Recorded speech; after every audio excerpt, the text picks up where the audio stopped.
পাঠিয়েছেন। নবী করিম সাল্লাল্লাহু আলাইহি সাল্লাম মাঝে মধ্যেই তার সাহাবীদের কাছে অনেক শিক্ষামূলক গল্প বলতেন এবং তিনি তার উম্মতকে এই সমস্ত শিক্ষামূলক গল্প বলার অনুমতি দিয়েছেন। আবদুল্লাহ ইবনে আমর রাদিয়াল্লাহু তাআলা আনহু থেকে বর্ণিত, নবী করিম সাল্লাল্লাহু আলাইহি সাল্লাম বলেছেন, জ্ঞানের আলো মানুষের মধ্যে ছড়িয়ে দাও, যদি সেটা একটি আয়াত হয়।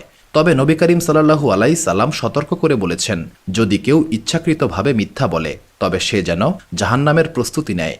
নবী করিম সাল্লাল্লাহু আলাইহি সাল্লাম বলেছেন, বনি ইসরায়েলের গল্পসমূহ বর্ণনা করো, কারণ এতে কোনো ক্ষতি নেই। তাদের গল্পে আশ্চর্য সব বিষয়বস্তু রয়েছে। মুসনাদে আহমদ হাদিস নাম্বার 26,602। নবী করিম সাল্লাল্লাহু আলাইহি সাল্লাম বলেছেন, আহলে কিতাব অর্থাৎ ইহুদি ও খ্রিস্টানদের কাছে কোনো বিষয় জিজ্ঞাসা করো না, কারণ তারা তোমাকে সঠিক পথ দেখাবে না। এমনও হতে পারে তাদের মাধ্যমে তুমি সত্যকে অস্বীকার করবে এবং মিথ্যাকে বিশ্বাস করবে। সহিহ বুখারী হাদিস নাম্বার 7363।